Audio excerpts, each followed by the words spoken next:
सूरदास जी के विरह के पदों का हम लोग अनुभव कर रहे हैं।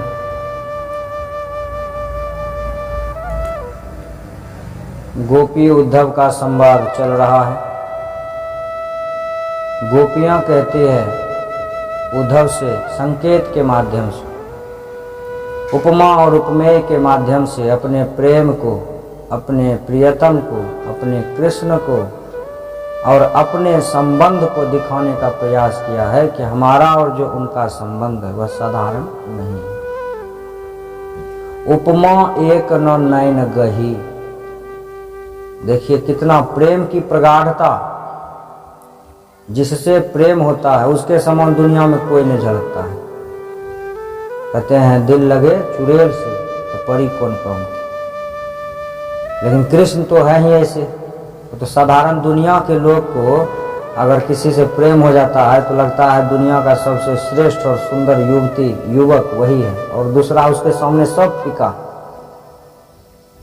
यहाँ तो कृष्ण है साक्षात 16 कला से पूर्ण, उसके सामने चितचोर, माखन चोर और क्या क्या चुरा लेते हैं कहना मुश्किल। दुनिया का सबसे बड़ा चोर अगर कोई है तो वही, जो भी देखा पलक ओट नहीं कर सके, पहले कह दिए कभी। एक बार जिसने उसके सौंदर्य को देख लिया वो फिर नजर नहीं चुरा सकता उससे।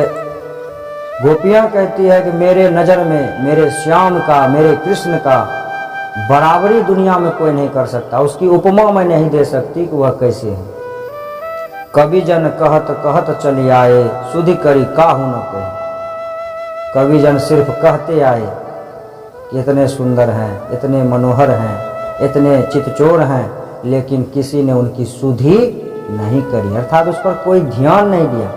सिर्फ कविता रच दिया, वर्णन कर दिए, लेकिन किसी ने उस पर ध्यान नहीं दिया। कहे चकोर मुख विधु बिनु जीवन।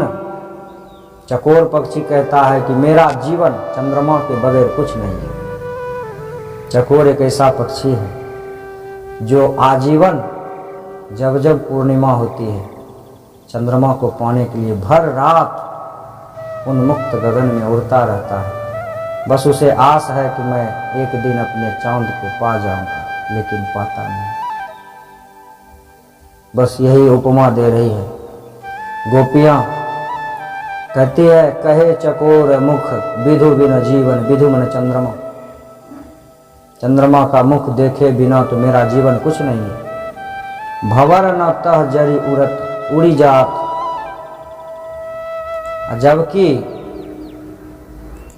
जबकि उसे पता है कि मैं वहां उड़ करके भी नहीं जा सकता हूं। जीवन भर लेकिन वह प्रयास करता रहता है। एक दिन मैं अपने चंद्रमा को, अपने उस सुंदर शीतल प्रिय को पा जाऊंगा, लेकिन वह पा नहीं सकता।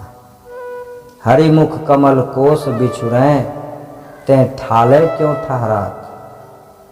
हरिमुख क्या है? कमल के समान। और जो कमल से बिछुर जाएगा तो फिर कहाँ? डंठल में। डंठल में है क्या? कुछ नहीं। कमल में सुंदरता है, सुगंध है, हृदय ग्राह्य स्वरूप है। डंठल में क्या है? कुछ नहीं। कवि क्या इसलिए यहाँ पर कहा है हरिमुख कमल कोस बिछुरे। अरे उस प्रभु की सुंदरता को देखो, उस कमल के सामने दूसरा कोई सुंदरता टिक ही नहीं सकती है।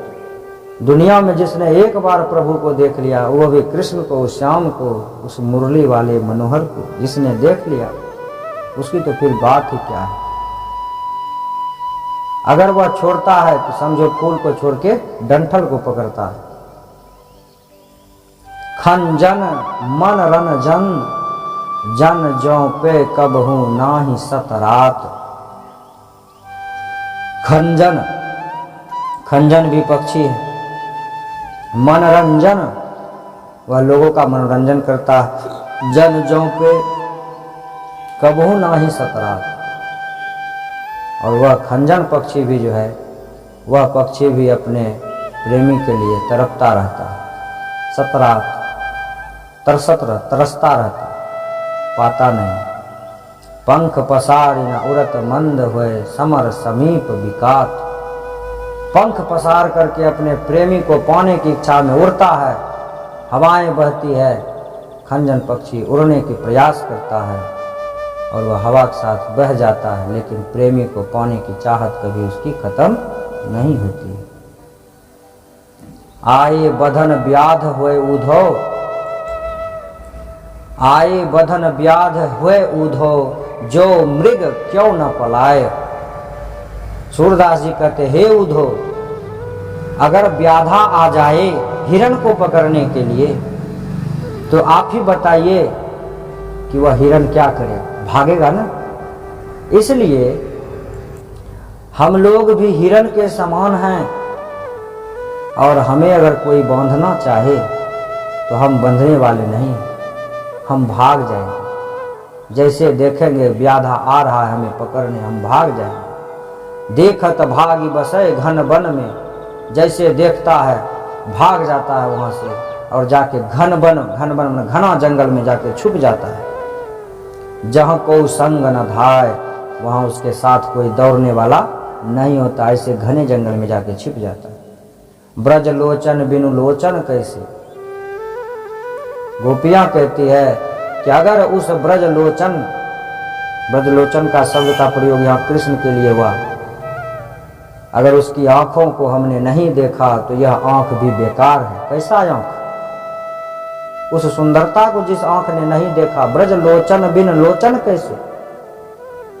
वृंदावन के उस कृष्ण को, उसके मनोहर आंखों को जिसने नहीं देखा, वह आंख कैसा। प्रतिक्षण अति दुख बाढ़त,